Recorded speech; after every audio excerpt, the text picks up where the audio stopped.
Hi everyone, welcome to Courage and Chaos. I'm Felicia. I'm Tracy. Welcome back or welcome to our podcast. I are starting a business. Have you got your website and stuff all done I am now? so bad at that stuff. I got the domain. It takes a long time. I got the domain name and I got said. a Facebook page and I got all that stuff set up. But I'm like, I have to just sit down and do it. Have you started selling some things? We posted on like Marketplace and stuff, so we'll see. But it's kind of a. Are you gonna do craft fairs now too? Probably not. It's not my thing. Yeah, I just said it's not my thing either. A lot of setup and stuff, and you don't sell that much. I mean, maybe. But and plus, I tried for the great. Right, it's called The Big One here. When I first moved down here, all they did was take my money and said I never paid for a booth. Oh, nice. So I'll never, ever, ever, ever, ever, ever, ever, ever, ever, ever, ever sign up for one. How many evers was that? And it's been 15 years since. Well, I will never, ever do it again. I mean, maybe we'll end up doing some. I don't know what her plan is, but she's got way more time to do it than I do because she's retired, right? And for me, I do what I'm doing, and I only get so much time, and then I got to put it away because I can't leave it out with my other current job, situation. So I gotta put it all away. And now that your son's moving out, you could paint in his room. I could, but does he have a desk in his room? He'll probably take it all when he goes, but I'm not sure if when he moves out, like if he's gonna keep the office stuff here because I don't think he's gonna have enough space to take all of his stuff. You'll just have to get a foldable table. Well, I kind of feel bad. Like it's hard for me to take over their rooms because you're just borrowing it for craft. Like they take their beds with them. And I told my husband, we need to put beds back in there. And he's like, why? And I said, well, if they ever need to come home. And he's like, well, they'll bring their beds when they come. And I said, but what if we need a guest room or something? He's just like, why? That's funny. But for me, it's like you need to turn it into a business craft room.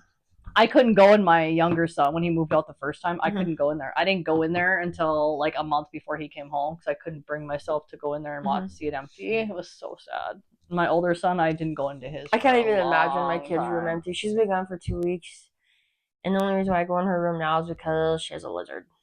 So I have to feed it. It's so much harder, and some of these people are like, get their kid out and whatever. And oh my god, they're so happy. I'm like, I'm not. Wow. I'm just not. I cannot believe how happy certain people are.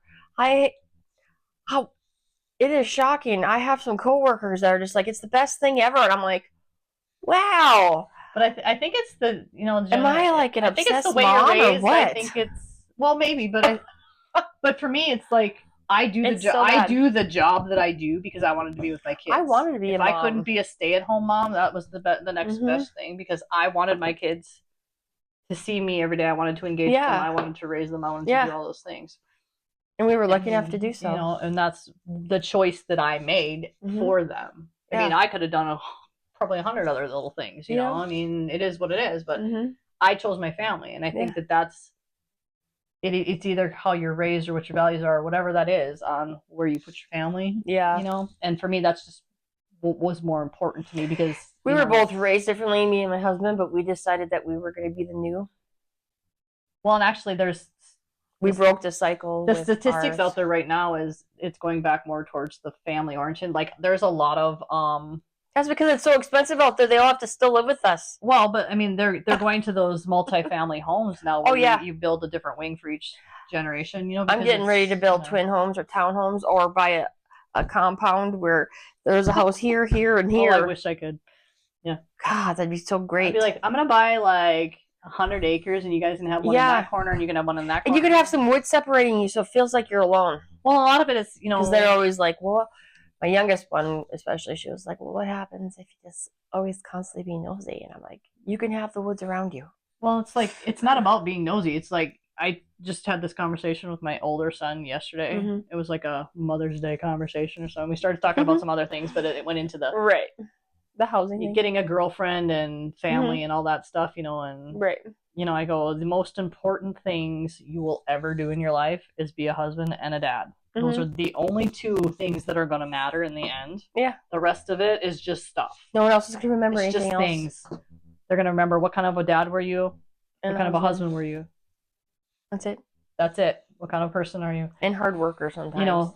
And it's like it just comes down to those values. And I said, we've raised you guys to be independent, but we also raised you to make sure your family is important. I said, the world we live in, I said, you went through the phase of, whatever. My generation was raised career, go to college, go to college. And I said, I just didn't want to do it that way. You know, I struggled. I struggled with that. I went to college because my dad told me I had to. Otherwise, I probably wouldn't have. I just wanted to be a mom. Who wants to be in debt? You know, but my older son was like, I'm like, so you got any girlfriend prospects? And he's like, well, I mean, I'm not looking, but whatever, you know, we had a conversation about it. And I'm like, it's really hard for I go, you kind of have to just figure out, well, because I'm like, you don't want to necessarily pick up your girlfriend at the bar, but if that's the only place you're going, because I was talking to him about maybe it's time to grow up, because he was telling me a story about one of his friends who did something really stupid.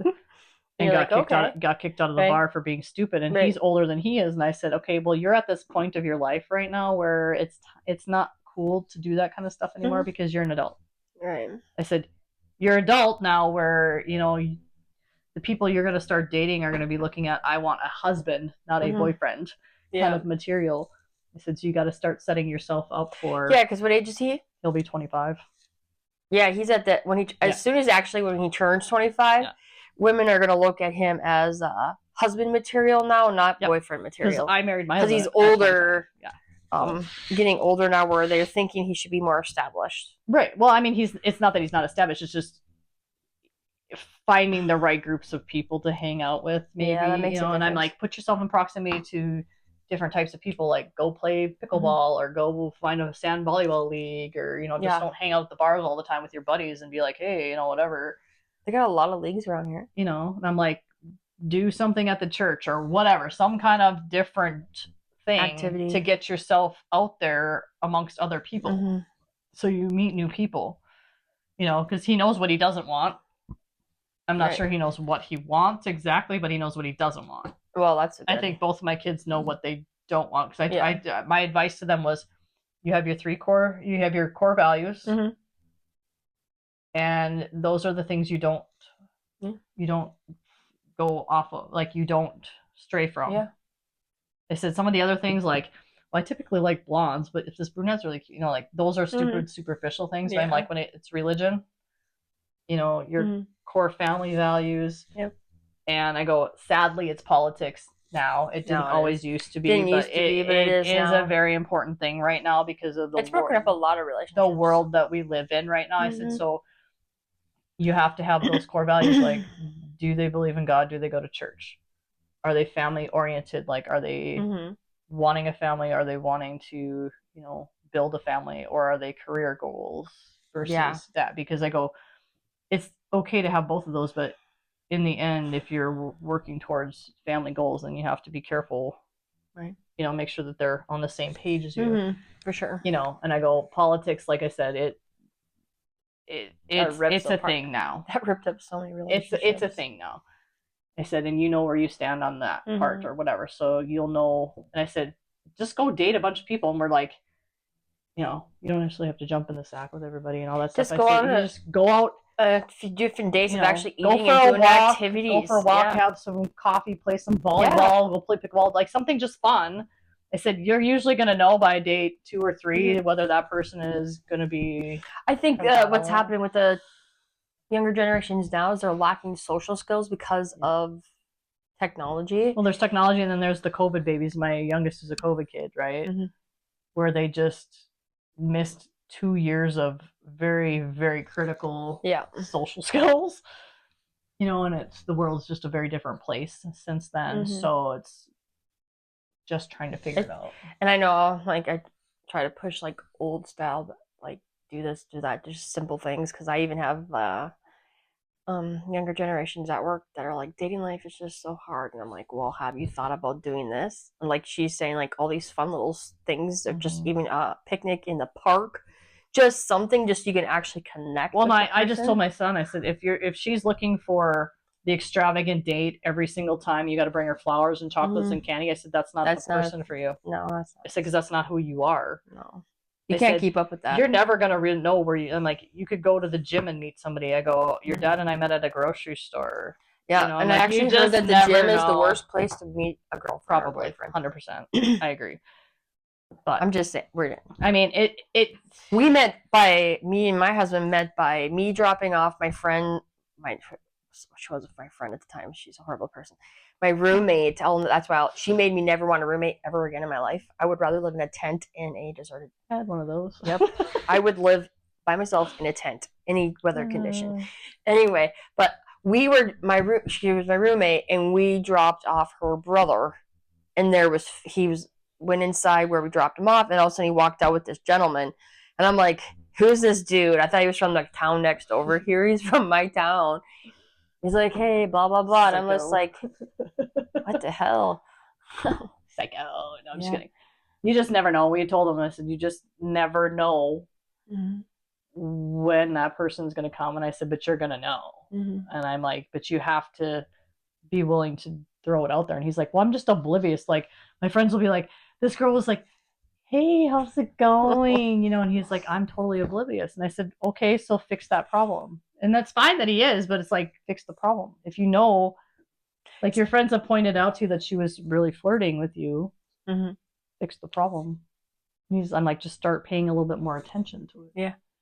The right one probably walked. Well, and he's like, it's a little bit scary. Oh, he did. He goes, it's a little bit scary because he goes, what if you really like that person and then they crap on you and you get hurt? And I said, that's life and it's how it's supposed to be. And I go, that's how you learn what you like, what you don't like, and how to deal with situations. How to deal with it. I'm like, it sucks because he had one girlfriend in like his freshman year of college or whatever, and she broke his heart, but he knew what he had to do because she just wasn't compatible with him, you know, and it was hard. But he realized at the end, but he hasn't had a girlfriend since then because it was like, I think he was just like, nah, I'm not doing that again. Yeah. But that's a fair thing too. You start learning things about yourself. You learn things about other people, you know. They got the generations underneath us too are a little bit too pansy chicken. Once they get hurt on something, I'm not calling, you know, your sons. No, I get that. But like, they're just like, well, I got her, I'm done. So you're just going to be single and alone for the rest of your life. Or now that you couldn't ride bike that one day, you're just done for the rest of your life. Yep. And then they're like, they're quitters. They just quit. And it's like, no, this is where you're supposed to learn. You know how many people have told me no and how many people have told me yes? Yeah. And that's how we learned what. It's just a really hard day, especially at that age. I told him, I said, you're just getting to that point now where they're all starting to get married now, so you're going to have to really start paying attention if that's the thing. Because I said, you're just going to have to put yourself in places where there's going to be people to meet. Yeah. You know, so I'm like, a lot of people meet in college or, you know, at a job. And I said, you work with a crew of men. There's you're not hanging out with women and that kind of stuff. I said, so it's not as easy for you. And I said, I don't want you to.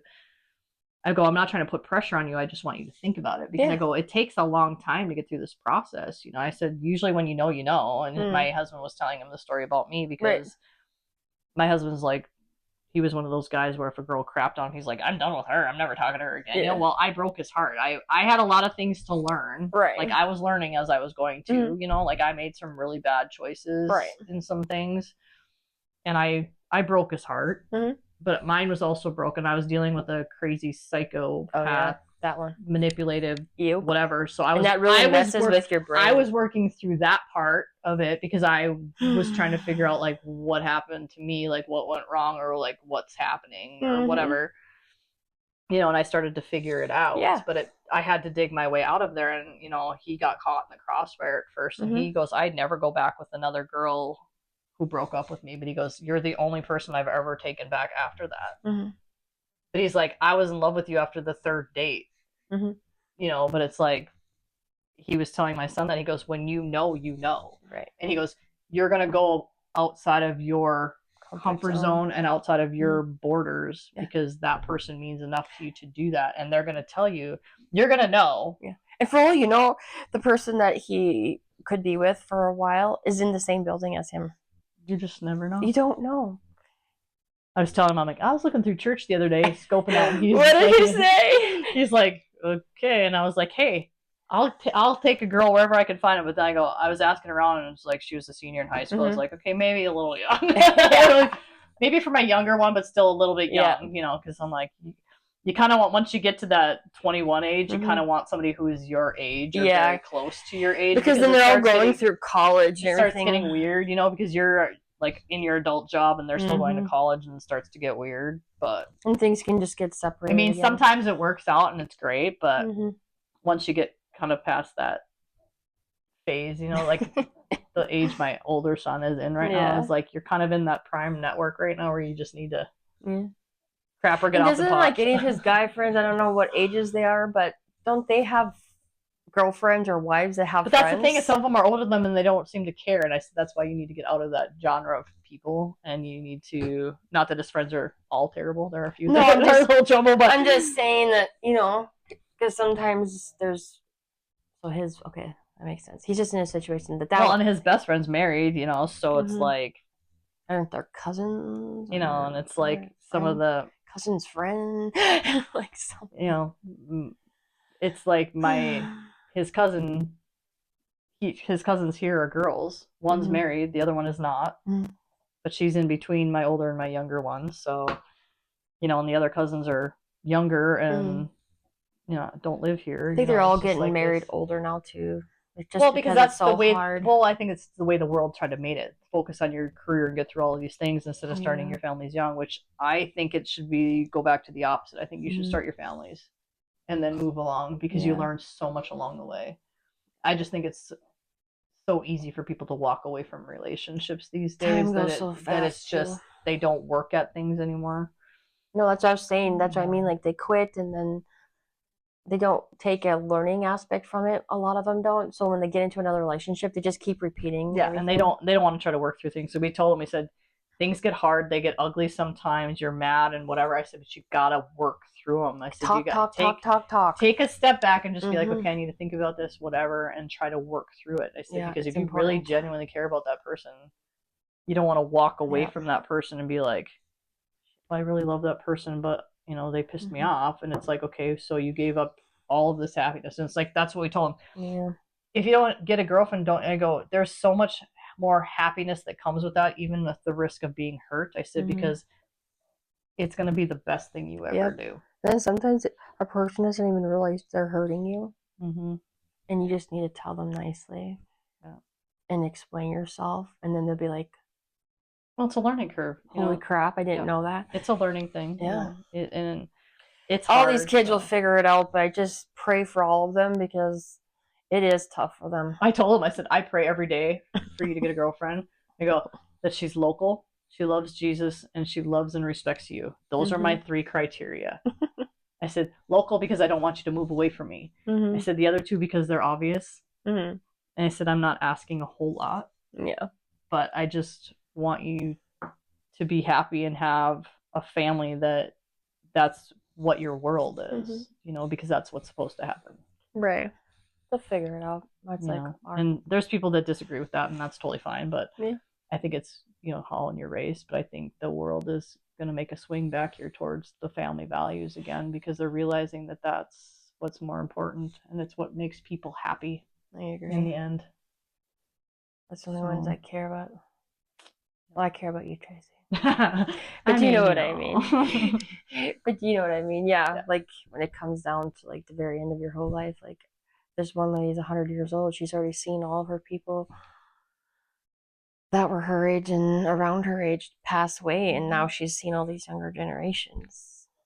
And it's just it's all you have. Your legacy is all you have, and that's what they're building, and that's why it's important for me to have them build it, because I can't wait to be a grandma, honestly. And then my husband's like, "Why don't push them?" And I'm like, because I go, it's the only thing I ever wanted to do is be a mom. And I said, my kids are grown, and I said I wanted 4 and I only could have 2, so I'm like, I feel like I just need more.